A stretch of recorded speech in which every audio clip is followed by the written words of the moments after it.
स्वागत है आपका बोधि वार्ता सत्संग में। ये साप्ताहिक सत्संग है जो हम सभी ज्ञान मार्गियों के लिए एक अवसर है जहाँ पर हम अपने प्रश्न पूछ सकते हैं। और कोई भी साधक अगर किसी भी विषय पर चर्चा करना चाहते हैं तो हम लोग कभी भी चर्चा कर सकते हैं। जिन साधक के प्रश्न हो वो लिख करके या बोल करके भी कभी भी पूछ सकते हैं।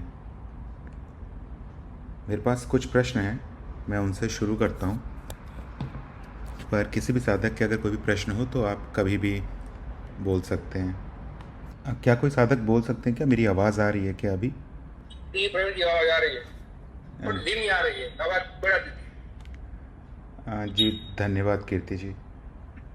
मैं जी प्रयास करता हूँ। मेरे पास कुछ प्रश्न हैं, मैं उनसे शुरू करता हूँ। आज के जो प्रश्न हैं मैं उसे लिख देता हूँ जी क्योंकि जी आज का पहला प्रश्न है। एक साधक पूछ रहे थे कि अनुभवों में तार्किक तार्किक संगठन क्या होता है। तो जब हम ज्ञान मार्ग शुरू करते हैं तो मार्ग शुरू करने से पहले जो भी आपके अनुभव थे उनकी मदद से ही आप को प्रेरणा मिली किसी प्रकार की, जिसकी वजह से आप आध्यात्मिक मार्ग का चयन करने का निर्णय लिए। पर अगर शुरुआत में ही किसी साधक को ये बता दिया जाए कि वो शरीर नहीं है, मन नहीं है, कुछ है जो इन सभी का दृष्टा है, या फिर ये बता दिया जाए कि जो भी यहाँ पर अभी है वो केवल शून्यता ही है, तो शायद ये समझ में ना आए किसी साधक को। तो ऐसी परिस्थिति में साधक को एक व्यवस्थित रूप से आगे बढ़ाया जाता है। उसे एक एक करके शब्दावली दी जाती है और उसके साथ साथ ये भी प्रयास होता है गुरु का कि साधक को अपनी प्रगति के अनुसार जो परिभाषा है शब्दावली की वो समझ में आ सके। तो जो शुरुआत में जब हम बताते हैं कि मूल ज्ञान क्या है अनुभवकर्ता, क्या है अस्तित्व, क्या है माया का स्वभाव, तो इनकी मदद से जो तार्किक संगठन होता है अनुभवों का, उससे ज्ञान शुरू होता है। पहले ऐसे लग सकता है कि ये तो बहुत ही सरल है, या फिर ऐसा लग सकता है कि अगर ये परिभाषा नहीं भी दी गई होती तो भी अपने आप ही साधक आगे बढ़ रहा होता। पर ज़रूरी नहीं है कि एक ही बार नेति नेति कर देने से किसी साधक को समझ में आ जाए कि उसका वास्तविक स्वरूप क्या है। पर जब ये ज्ञान दिया जाता है तो ये एक तरह से आपके चित्त में संग्रहित हो रहा होता है, और जब आप इस ज्ञान के साथ रहते हैं तो कुछ समय बाद, वो कुछ घंटे भी हो सकते हैं, कुछ महीने भी हो सकते हैं, आपको समझ में आने लगता है कि आपका वास्तविक स्वरूप क्या है। सभी अनुभवों के परे जो है वही हैं आप। अगर ये तुरंत हो जाता है तो ऐसा प्रतीत हो सकता है साधक को कि इस ज्ञान में बहुत ही ज़्यादा जटिलता नहीं है, और वो बहुत सारे साधकों को निराश भी कर देता है। पर कुछ साधक हो सकते हैं जिन्हें कुछ समय लग जाए, 6 महीने लग सकते हैं, 1 साल लग सकते हैं, क्योंकि जैसे जैसे ये ज्ञान परिपक्व होता है तभी ये साधक को समझ में भी आता है। एक बार आप स्वयं को जान जाते हैं तो ये एक और पड़ाव पार हो गया, थोड़ी प्रगति हो गई साधक की। उसके बाद भी तार्किक संगठन चलते रहता है अनुभवों का। अब जो नया अनुभव जो अनुभव है वो तो पुराना ही है, पर अब आपकी दृष्टिकोण बदल गई है। अब इसी ज्ञान के साथ तार्किक संगठन अगर होता रहे तो कुछ समय बाद आपको आसानी से अकर्ता भी दिख जाएगा। अकर्ता कहने का मतलब कि यहाँ सभी चीज़ अपने आप ही हो रही हैं, कोई करने वाला नहीं है।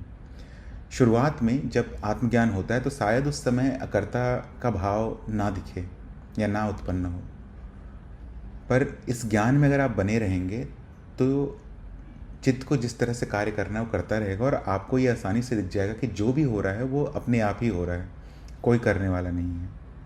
उसके बाद अपने आप ही कुछ समय में ये पता चल जाएगा कि कोई प्रश्न ढूंढने वाला भी नहीं था। जो ढूंढने वाला था वो स्वयं मिथ्या का ही भाग था। तो ये सब तार्किक संगठन के कारण ही हो रहा है। फिर कुछ समय बाद शायद आपको ये भी समझ में आ जाए कि शरीर और साक्षी का क्या संबंध है।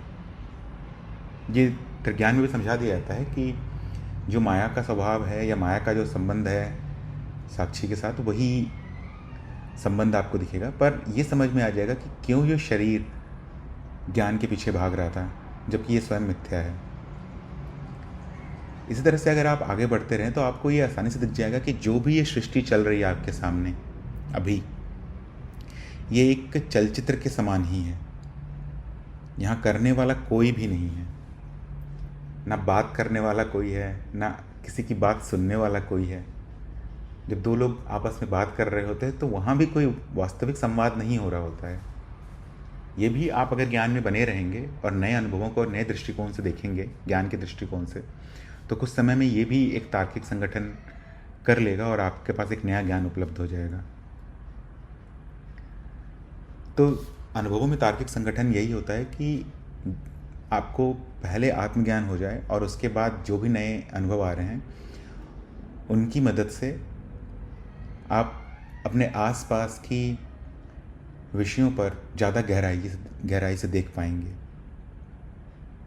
और ये प्रगति करने में आसान हो जाएगा आपके लिए। आशा करता हूँ यहाँ पर अपनी विचार रख पाया हूँ मैं। अगर कोई साधक इस पर कुछ बोलना चाहते हैं तो बोल सकते हैं, या कुछ पूछना भी है तो पूछ सकते हैं इस पर।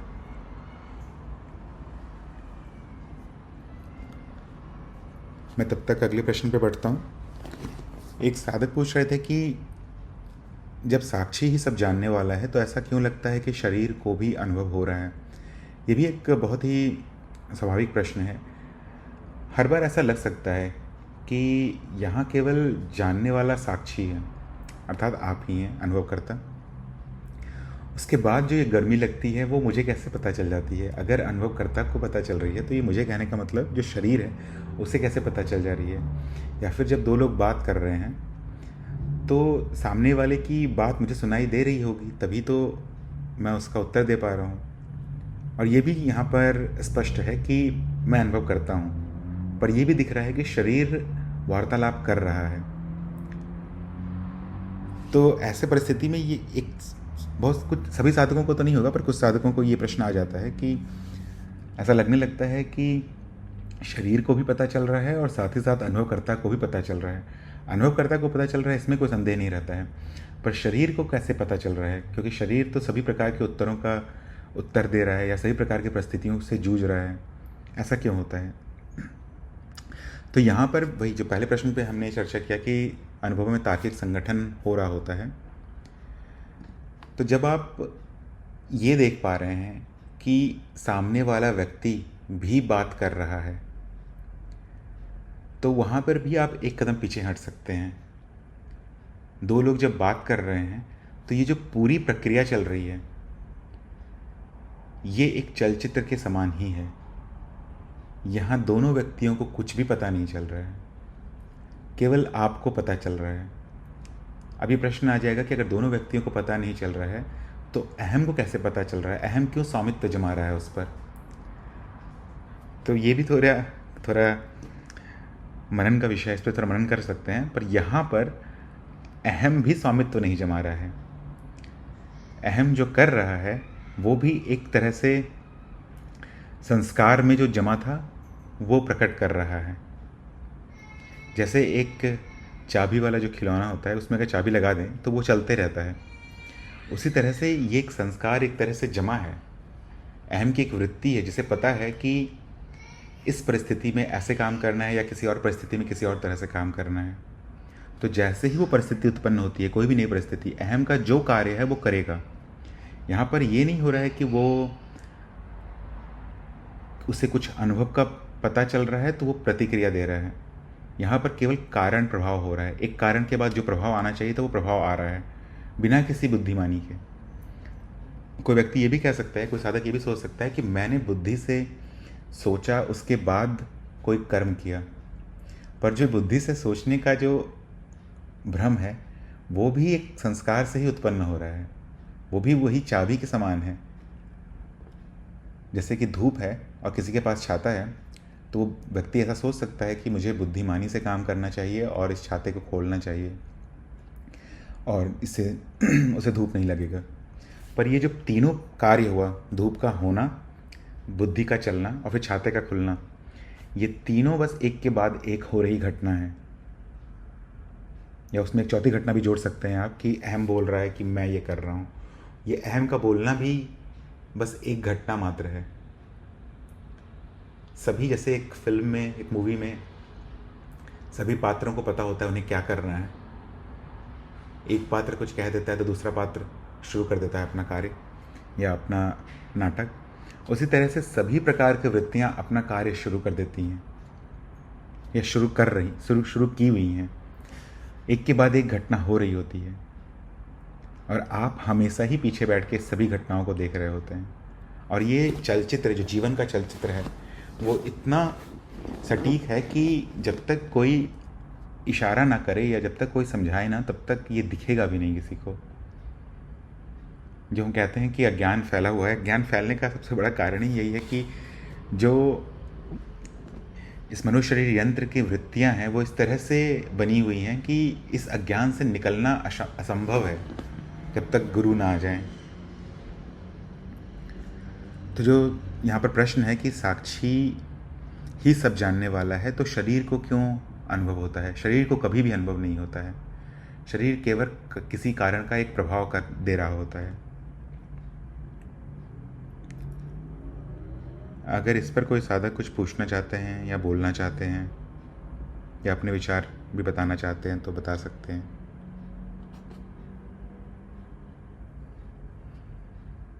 तब तक मैं अगले प्रश्न पर चलता हूँ। आज मैं कुछ तकनीकी समस्या की वजह से मैं प्रश्न दिखा नहीं पा रहा हूँ। एक साधक पूछ रहे थे कि जो देखने वाली वस्तु है और जो देखने वाला है वो दोनों एक कैसे है? क्योंकि कई बार हम शास्त्रों में सुनते हैं या किसी सत्संग में ऐसा सुना जा सकता है कि देखने वाला ही दिखने वाली वस्तु है। तो ये कैसे संभव है? या तो मैं देखने वाला हो सकता हूँ या तो देखने वाला अलग हो सकता है देखने वाली वस्तु से। पर अगर दोनों ही एक हो जाएंगे तो ये दोनों प्रक्रिया एक साथ कैसे चल रही होगी कि देखा भी जा रहा है और दिखा भी जा रहा है साथ ही साथ। तो यहाँ पर इसे समझने के लिए आपको थोड़ा समय चाहिए होगा। आत्मज्ञान हो जाने के बाद ज्ञान में बने रहना पड़ेगा, क्योंकि ये जो वाक्य है ये सीधे ब्रह्म ज्ञान की तरफ ले जाता है और ये किसी प्रयास से नहीं हो पाएगा। बस आपको एक ही चीज़ करना होगा कि आपको अपने ज्ञान में बने रहने का प्रयास करना होगा, जो जीव कर सकता है। उससे ज़्यादा कुछ कर नहीं सकते। यहाँ पर जब कहा जा रहा है कि देखने वाली वस्तु ही देखने वाला है या फिर देखने वाला ही देखने वाली वस्तु है, तो ये वाक्य ये इस तरफ इशारा कर रहा है कि यहाँ पर जो आप हैं, जो अनुभव करता है, उसके सामने जो भी प्रकट हो रहा है वो वास्तविकता में द्वैत नहीं है। हमेशा यही भ्रम रहेगा कि द्वैत है। यहाँ पर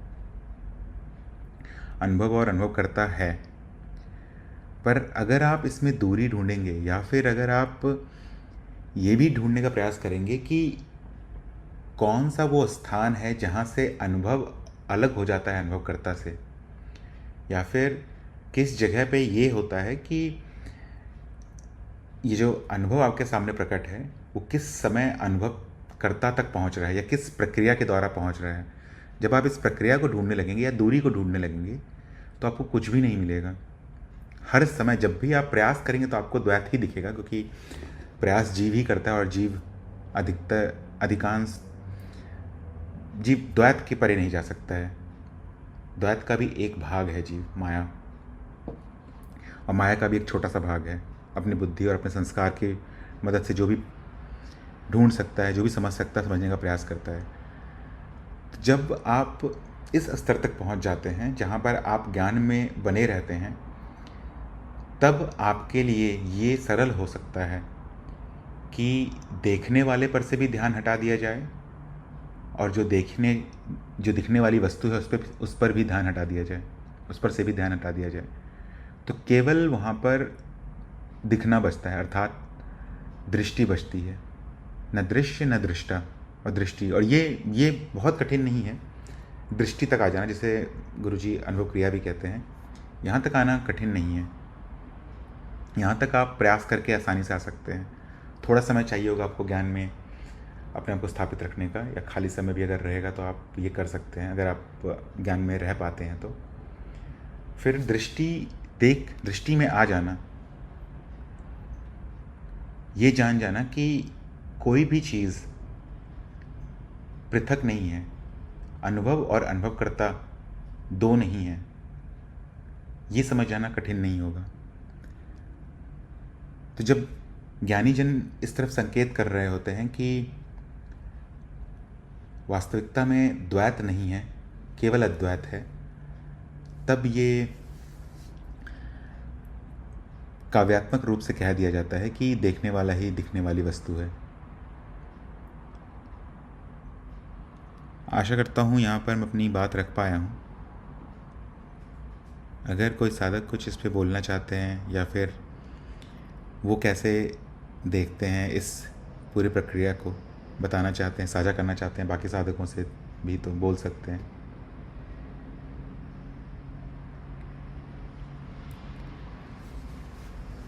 तब तक मैं अगले प्रश्न पे बढ़ता हूँ। शोभा जी कुछ कह रही हैं कि जो स्वप्न है वही स्वप्न दृष्टा है, जो प्रकट है वही उसका साक्षी भी है। यह वाक्य प्रकाश डाल है। यहाँ पर बुद्धि भ्रमित हो रहा है। यही मेरा तीसरा प्रश्न भी था। फिर वही स्वप्न दृष्टा भी है तो सत्य कैसे? तो जैसा अभी मैंने कहा शोभा जी कि अगर आप ज्ञान में आ जाती हैं, मतलब इस भाव में आ जाती हैं कि यहाँ पर केवल आप ही हैं, आपके अलावा यहाँ कुछ और नहीं है, तो सबसे पहले आप ये देखने का प्रयास करें। ये आसानी से आप बुद्धि की मदद से कर सकती हैं, मतलब जीव के पास जो क्षमता है उसकी मदद से आप कर सकती हैं। देखने का प्रयास करें कि आप कहाँ तक हैं, क्योंकि कई बार ऐसा होता है कि जब हम साक्षी भाव में रहने का प्रयास करते हैं शुरुआती चरणों में, तो एक मान्यता रहती है कि शायद अनुभवकर्ता शरीर तक ही सीमित है, पर ऐसा नहीं होगा। हमेशा ही वो हमेशा हर जगह ही होगा। जगह कहना भी सही नहीं है, पर बस समझाने के लिए बोल रहा हूँ मैं कि वो जहाँ तक भी आप सोच सकती हैं वहाँ तक होगा। अगर आप अभी जो देख रही हैं, आपके सामने जो दृश्य होगा, उस दृश्य में हर जगह ही आप हैं। ये तो प्रमाणित ही होगा आपके लिए कि अनुभवकर्ता में कोई भेद नहीं है, कोई खंड नहीं है। तो जहाँ तक भी आप देख सकती हैं,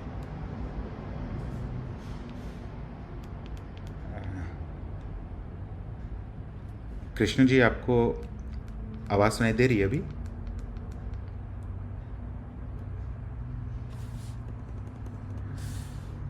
ठीक है, धन्यवाद। तो मैं जो कह रहा था शोभा जी के लिए कि अभी आप जहाँ तक भी देख सकती हैं, क्योंकि कई बार ऐसा भ्रम होता है आँखों की वजह से कि आँख जो दृश्य दिखा रही है उसका दृष्टा अनुभव करता है, अर्थात आप हैं। पर आँख भी भ्रम है। जिस भी चीज़ का आपको पता चल रहा है वो अनुभवकर्ता को ही पता चल रहा है। मतलब अगर आपके शरीर से मान लीजिए 10 मीटर दूर अगर कोई दीवार है तो उसका भी पता चल रहा है, या फिर अगर पीछे से कहीं हवा बह रही है या त्वचा किसी चीज़ से स्पर्श कर रही है तो जो उसका अनुभव हो रहा है वो सभी चीज़ आप हैं।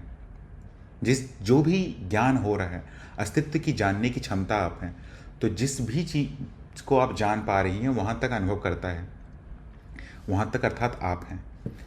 अब बस आपको ये देखना है कि ये जो अनुभव है, क्योंकि आप हर जगह हैं और ये अनुभव भी हर जगह है, भले किसी न किसी रूप में होगा, अलग अलग नाम होंगे, टीवी होगा, फ्रिज होगा, अलग अलग चीज़ें होंगी, सोफ़ा, चेयर, घर के सारे सामान जो होते हैं वो भले ही भिन्न है, पर उसका ज्ञान आपको हो रहा है। मतलब आप वहाँ पर हैं और वो अनुभव भी वहाँ पर है। अब बस आपको ये देखने का प्रयास करना है कि कितना दूरी है आप में और अनुभव में। ये दूरी आपको नहीं मिलेगी। ये जानने की क्षमता भी ऐसी नहीं है कि अनुभव से शुरू होकर कहीं और ख़त्म हो रही है। आप इसे ऐसे मान सकती हैं कि दो चादर एक दूसरे को बस छू रही हैं। एक चादर अनुभव है, एक चादर अनुभव करता है। और जहाँ तक भी आप जान रही हैं, अभी चादर सही उपमा नहीं है, पर बस कहने भर के लिए बोल रहा हूँ मैं, जिससे कि इस समझ में आ सके कि कोई भेद नहीं है कहीं पर भी। जो भी आपको दिख रहा है वही आप हैं।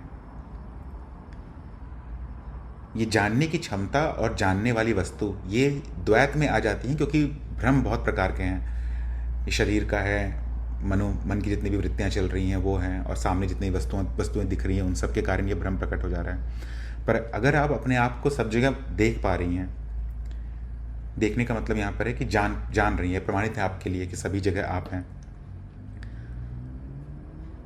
तो जो स्वप्न चल रहा है और जो उसका दृष्टा है वो दोनों एक ही हो जाते हैं उस परिस्थिति में। और ये जो चीज़ है, ये जो वाक्य है कि स्वप्न, जो आपने लिखा है, स्वप्न ही स्वप्न दृष्टा भी है, यही अनुभव क्रिया भी है। यहाँ कोई भेद नहीं है दोनों में। भेद बार बार बुद्धि कहेगी कि हाँ ये कुछ है, ये कोई और अनुभव है, ये टीवी है, ये फ्रिज है, पर ऐसा कुछ नहीं है। जिसे आप जान रही हैं, आप फ्रिज मान लीजिए किसी एक दृष्टिकोण से वो एक बॉक्स के जैसा दिखता होगा, एक क्यूब बॉक्स के जैसा, रेक्टेंगुलर शेप का, पर जिस भी दृष्टिकोण से अभी आप देख पा रही होंगे, आपको एक थोड़ा सा भाग दिख रहा होगा, या फिर जो भी चीज़ दिख रहा होगा आपको, केवल उतना ही सृष्टि अभी प्रकट है आपके सामने, और वही सृष्टि अभी है। और इनमें कोई भी भेद नहीं है। इसीलिए जो देखने वाला है और जो दिखने वाला है वो दोनों एक ही है। अगर आप इस चीज़ पर ध्यान ना दें कि अनुभवकर्ता कहीं और है, या फिर इस चीज़ पर भी ध्यान ना दें कि अनुभव कुछ और है, बस जो है अभी वो दोनों एक दूसरे में मिले हुए हैं। एक दूसरे में मिले होना भी सही वाक्य नहीं है, वो दोनों एक ही है, बस हमेशा भ्रम होता रहेगा कि वो दो हैं। इसीलिए ही जो आपका प्रश्न था कि स्वप्न दृष्टा ही स्वप्न है, और फिर आप पूछ रही हैं कि फिर वही स्वप्न दृष्टा भी है तो सत्य कैसे। ये जो सत्य की बात है वो द्वैत तक है, जब हम तत्व की बात करते हैं। अब आप जब ये इस वाक्य के पीछे इस वाक्य को समझने के लिए बढ़ रही हैं, तो यहाँ पर इसको भी गिरा देना होगा कि कुछ सत्य है, कुछ असत्य है, बस है, ऐसा ही है। और यही परम सत्य भी है। जब इसको समझने का प्रयास किया जाता है तो फिर सत्य और मिथ्या को हम प्रकट करते हैं, जिससे कि साधक को आगे बढ़ाया जा सके। पर जैसे ही आप इस वाक्य की तरफ आती हैं जो कि ब्रह्म ज्ञान ही है, तो फिर द्वैत नहीं रहता है वहाँ सत्य असत्य जैसा कुछ नहीं होगा। आशा करता हूँ यहाँ पर मैं कुछ समझा पाया हूँ। अगर कुछ और पूछना है शोभा जी तो पूछ सकती हैं आप।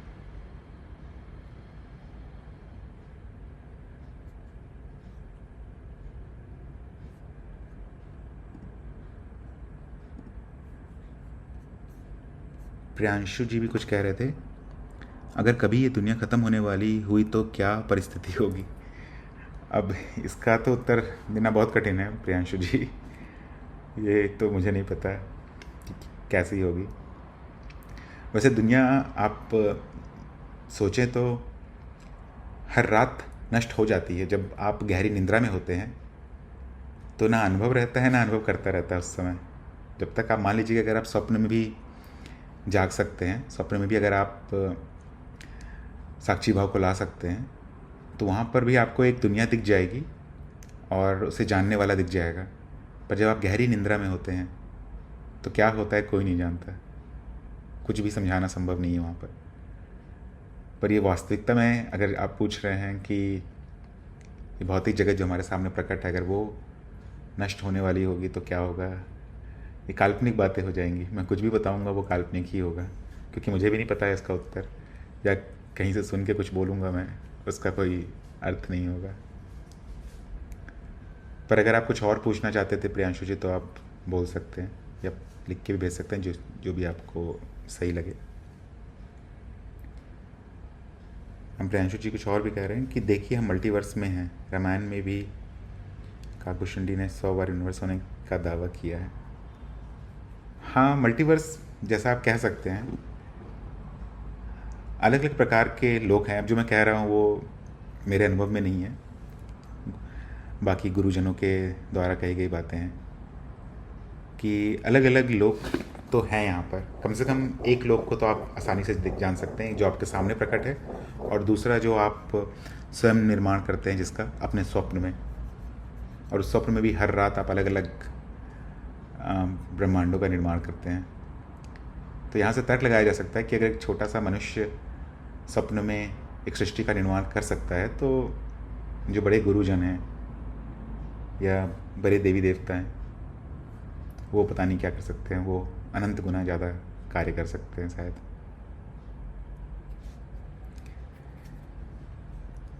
अगर कोई और साधक कुछ पूछना चाहते हैं तो पूछ सकते हैं।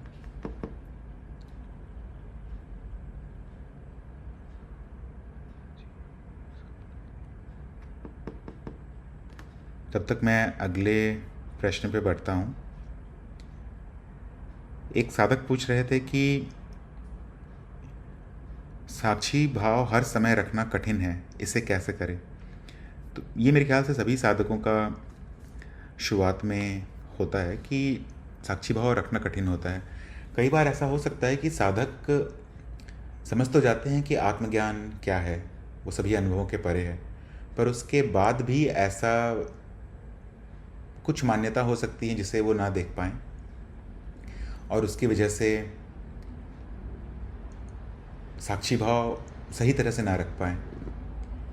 जैसे कि कई बार ऐसा भी होता है कि कुछ साधक ये जानते हैं कि वो सभी जगह विद्यमान है, अर्थात अनुभवकर्ता सभी जगह विद्यमान है, उसके बाद भी वो ऐसा सोचते हैं कि शरीर के पीछे कहीं अनुभव करता है, सब कुछ जानते हुए भी, क्योंकि बस एक छोटी सी मान्यता है, शायद ध्यान नहीं गया हो उस तरफ कभी।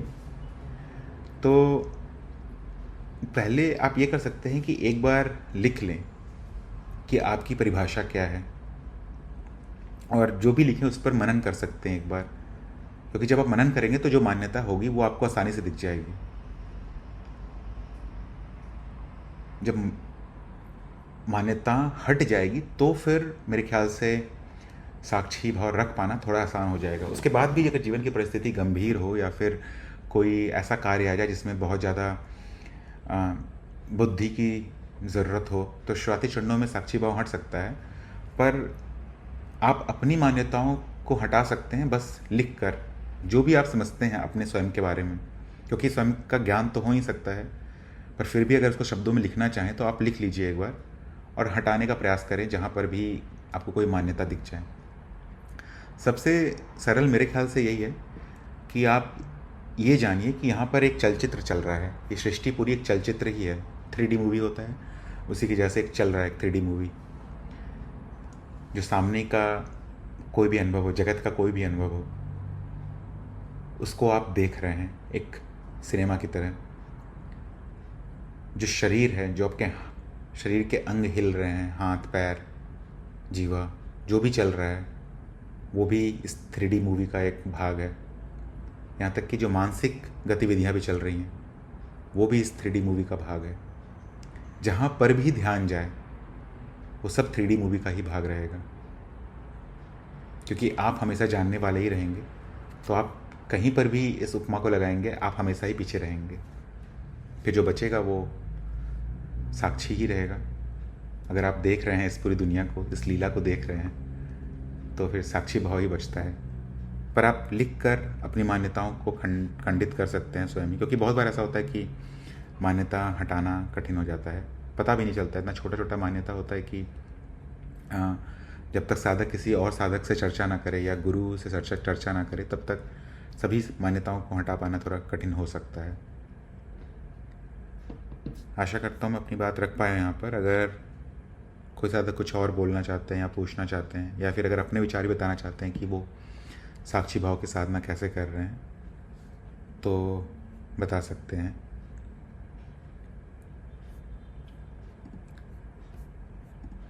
मैं अगले प्रश्न पे बढ़ता हूँ।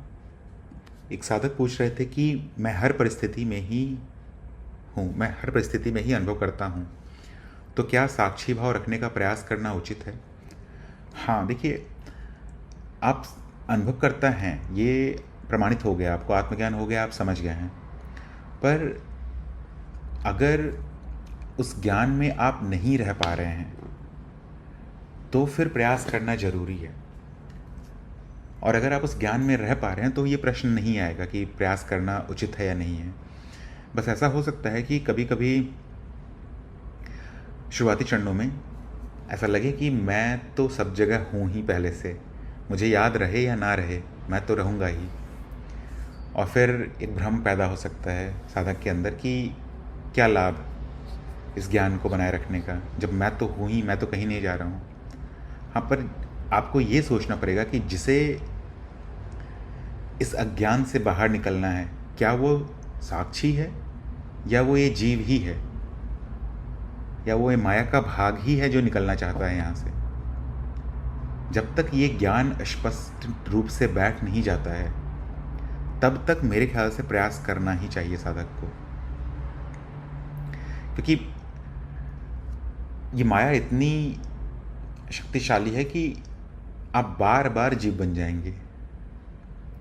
आपका प्रयास रहेगा कि मैं अद्वैत तक पहुंच जाऊं, पर कुछ ना कुछ कर्म होता रहेगा जिसकी वजह से आप द्वैत में भी नहीं टिक पाएंगे और वापस से माया के स्तर पे आ जाएंगे। फिर आप वापस से अपने आप को संसार में पाएंगे, सांसारिक कार्य करते हुए। तो जब तक ये ज्ञान बैठ नहीं जाता है, जब तक ये प्रश्न आना ख़त्म नहीं हो जाता है कि मुझे प्रयास करना भी है या नहीं, ये जो प्रश्न आ रहा है, संभावना यही है कि आपकी इच्छा प्रबल है, आप चाहते हैं कि आप अध्यात्म में आगे बढ़े, पर कुछ है जो आपको बार बार रोक रहा है। और ये भी बहुत ही स्वाभाविक है, क्योंकि इतनी सारी जिम्मेदारियां होती हैं साधक के जीवन में कि वो तुरंत ही सभी चीज़ों को छोड़कर आगे बढ़ जाए बिना किसी परेशानी के। ऐसा सभी साधकों के लिए संभव नहीं हो पाता है। हाँ, कुछ समय में हो जाता है, क्योंकि जब साधक आगे बढ़ने का प्रयास करने लगते हैं तो वो फिर अपने जीवन को अध्यात्म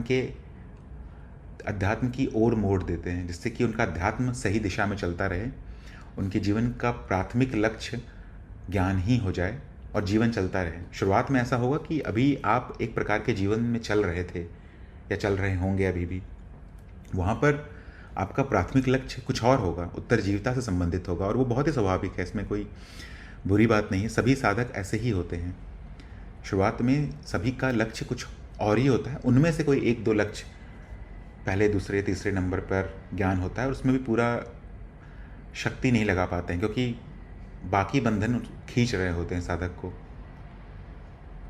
पर कुछ समय बाद अगर आप थोड़ा मनन कर लें इस चीज़ पर कि क्या है जो आपको खींच रहा है, क्या है जो आपका प्राथमिक लक्ष्य अध्यात्म नहीं रख रहा है या नहीं होने दे रहा है,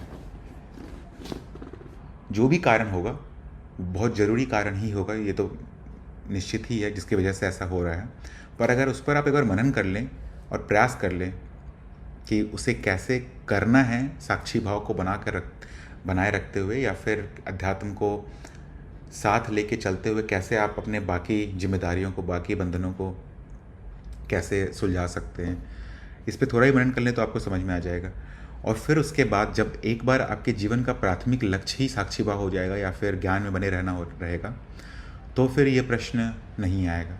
अभी ये प्रश्न शायद इसीलिए आ रहा है क्योंकि आपकी इच्छा तो है आगे बढ़ना, पर जो बाकी बंधन है वो आपको पीछे खींच रहे हैं। और फिर ये एक तरह से जुगाड़ है बुद्धि का कि मैं तो साक्षी हूँ ही, मुझे इस ज्ञान को बनाए रखने का क्या लाभ।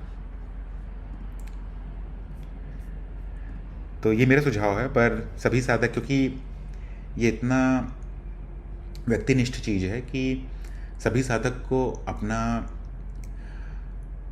ये जो ज्ञान है बनाए रखने का तरीका खुद ही ढूंढना पड़ता है। साक्षी भाव सभी के लिए एक ही होगा, पर जो सबके बंधन है वो अलग अलग होंगे, सबकी जिम्मेदारियां अलग अलग होंगी। उन जिम्मेदारियों से भाग भी नहीं सकते हैं, भागना उचित भी नहीं है। उन जिम्मेदारियों को ठीक तरह से निभाते हुए, उसका सही तरह से जो निर्वाह होना चाहिए वो करते हुए ज्ञान में कैसे रहना है, वो तरीका आपको स्वयं ही ढूंढना पड़ेगा। और बहुत कठिन नहीं होगा। शुरुआत में लग सकता है कठिन है, पर बहुत कठिन नहीं होगा। बहुत सारे साधक हैं जो एकदम भिन्न जीवन से आते हैं, पूरी तरह से सांसारिक, और फिर वो अपने जीवन को इस तरह से मोड़ लेते हैं जिससे कि उनका अध्यात्म आसानी से चलता रहे और बाकी सभी चीज़ दूसरे स्थान पे आ जाए, जिससे कि उनका जीवन भी चलता रहता है, उनके आसपास के लोग भी चलते रहते हैं और उनका अध्यात्म भी अच्छे से चल रहा होता है। और ज्ञान मार्ग में ऐसे कोई विशेष साधना तो है नहीं, बस साक्षी भाव ही है। तो बहुत विशेष प्रयास भी आपको नहीं करना पड़ेगा बाकी मार्गों की तुलना में। जैसे कि अगर कोई तंत्र मार्ग में हो तो उसे तो पूरा जीवन शैली ही बदलना पड़ता है। अगर कोई भक्ति मार्ग में हो तो वहाँ अलग ही तरह से कार्य करना होता है। साक्षी भाव रखना बाकी मार्गों की तुलना में बहुत ही आसान है। आशा करता हूँ यहाँ पर मैं अपनी बात रख पाया हूँ। अगर कोई साधक कुछ साझा करना चाहते हैं इस पर, वो अपना जीवन कैसे चला रहे हैं, तो बोल सकते हैं या लिख करके भी भेज सकते हैं।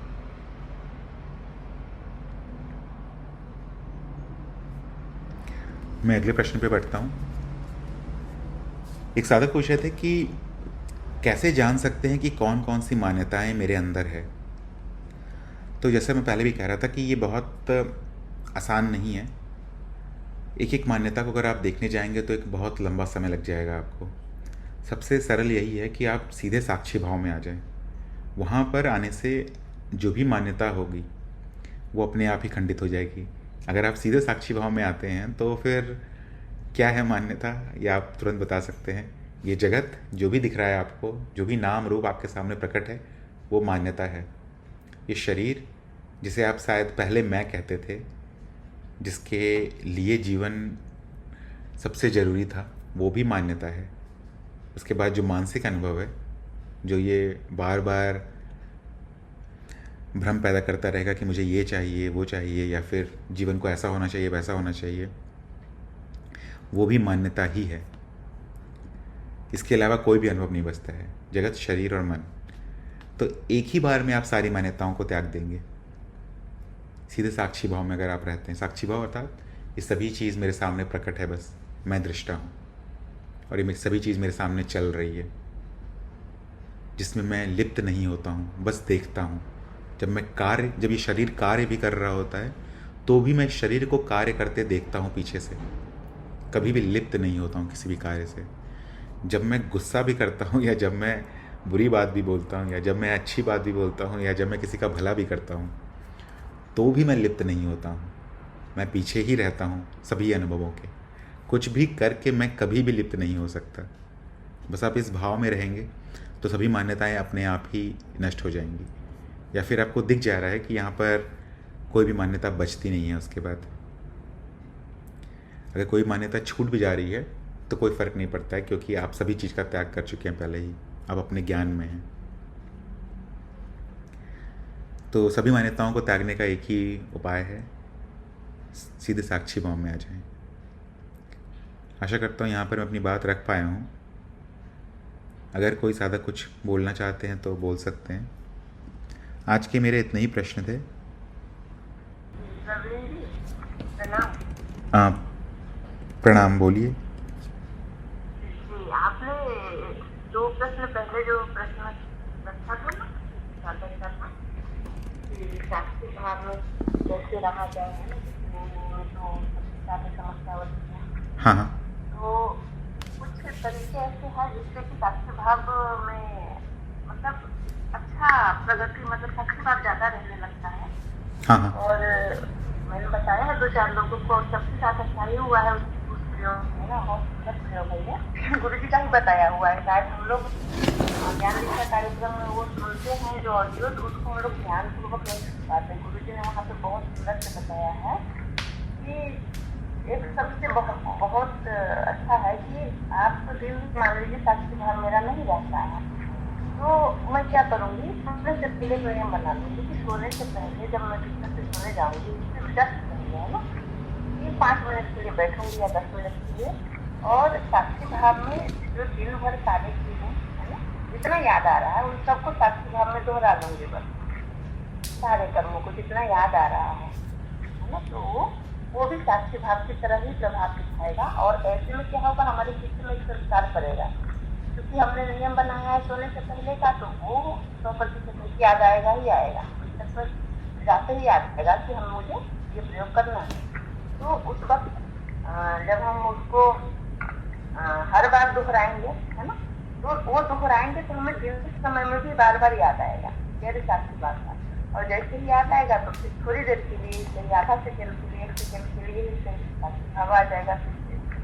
तो ये प्रयोग एक कर सकते हैं। दूसरा प्रयोग कर सकते हैं कि सबके हाथों में आजकल मोबाइल फोन रहता है, आपको एक सिंबल ड्रॉ कर लीजिए, ये देखते ही मुझे साक्षी भाव याद आना चाहिए, या फिर कोई एक सिंबल रख दीजिए कि एस साक्षी भाव, या कोई एक पिक्चर रख दीजिए हंसों का, या किसी चीज का जो आपको लगता है कि साक्षी भाव का याद दिलाए आपको। मोबाइल या स्क्रीन पे वो लगा सकते हैं, क्योंकि मोबाइल हम लगभग 1 घंटे में 2-3 बार तो खोज ही लेते हैं किसी न किसी कारण में, तो उससे भी साक्षी भाव याद आता रहेगा, है ना। तो ये सब प्रयोग शायद मेरे लिए बहुत सारे लोगों के लिए हो रहा है फायदेमंद, और ये हो सकता है। लेकिन इससे सबसे पहला, है ना, सबसे पहला बात है कि कई साधक ऐसा करते हैं कि उस साक्षी भाव को कुछ और ही समझ के साक्षी भाव की साधना करते रहते हैं, ये भी मैंने देखा है। तो पहले ज्ञान दीक्षा कार्यक्रम में जो गुरुजी ने साक्षी भाव के बारे में बताया है, उसको स्पष्टता से करके एक बार सुन के नहीं होगा, है ना। कई साधकों के लिए हो जाता है कि एक बार सुन के उनको स्पष्टता आ जाती है क्या करना है, साक्षी भाव है। लेकिन कई साधकों को क्या होता है कि एक बार सुन के नहीं समझ में आता कि क्या होता है, लेकिन क्या करते हैं साधक, एक बार सुन लिया और छोड़ देते। लेकिन मैं कहूँगी कि आप गुरुजी जो भी बोलते हैं और जो भी वीडियो बनाते हैं, आप एक बार ये प्रयोग करके देखिए कि हर वीडियो को आप 2 दिन के बाद जाके फिर से सुनिए, और आपको कुछ नया बात पता चलेगा, कुछ नया अनुभव होगा, और कुछ नया पता चलेगा कि कुछ छूट गया था पिछली बार और इस बार समझ में आया है। तो ऐसे भी हम कर सकते हैं कि बार बार उस वीडियो को सुने, है ना। 2-3 दिन, 4 दिन, 1 सप्ताह में एक बार जाके वो वीडियो सुने, फिर से गुरुजी ने साक्षी भाव के बारे में क्या क्या बताया है। तो उससे क्या होगा, पहले समझ बनेगी साक्षी भाव के बारे में, है ना। कोई भ्रांति नहीं रहेगी, कोई गलत प्रयोग नहीं करेगा, कोई साक्षी भाव को गलत तरीके से नहीं समझेगा, और इससे क्या होगा कि साक्षी भाव की सही साधना होगी। जी प्रभु जी, ये मेरा थोड़ा सा अनुभव रहा है, तो यहाँ पे साझा करूँ। जी धन्यवाद अवाणी जी। हाँ, आपने जो सुझाया है वो भी बहुत कारगर है, बहुत सारे साधकों को इससे भी बहुत लाभ होता है।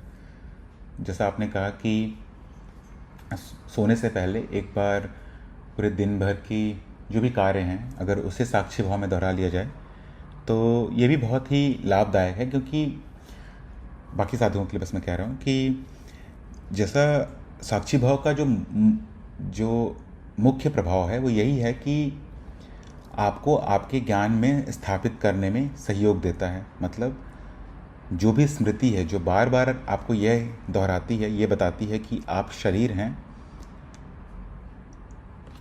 उससे दूरी बनाती है। तो जब आप पूरे दिन भर के कार्यों को सोने से पहले एक बार दोहरा लेते हैं साक्षी भाव में, तो ये जो चित्त है उसके लिए दिन भर का जो भी कार्य हुआ है, और वो 5 मिनट में जो आप दोहराते हैं कार्य अपने स्मृति के माध्यम से, उसमें भेद नहीं रह जाता है। एक तरह से आप संस्कार डालना शुरू कर देते हैं। तो जो अवाणी जी ने कहा है ये भी बहुत कारगर है। और दूसरा, बाकी आप मोबाइल जहाँ पे भी आप चिन्ह बना सकते हैं घर में, मोबाइल में। कुछ लोग नोटिफिकेशन भी डाल देते हैं, हर 1 घंटे आधे घंटे में नोटिफिकेशन आते रहता है। तो जो भी सही लगे आपको, आप कर सकते हैं। बाकी साधकों के लिए बस कह रहा हूँ मैं। हाँ, बस सबसे ज़रूरी बस इतना ही है कि एक बार आप जान जाएं कि आप कुछ भी गलत साधना नहीं कर रहे हैं। बाकी साधकों से भी आप चर्चा कर सकते हैं, या अगर आप ज्ञान दीक्षा सत्संग में भी हैं जो गुरुजी चलाते हैं, उसमें भी आप सीधे गुरुजी से पूछ सकते हैं, ताकि आप जो भी प्रयास कर रहे हैं, जो भी समय दे रहे हैं साधना में, वो उससे आपका लाभ हो, प्रगति हो। धन्यवाद अवाणी जी इस बात को बताने के लिए सभी को। अगर कोई और साधक कुछ बोलना चाहते हैं तो बोल सकते हैं,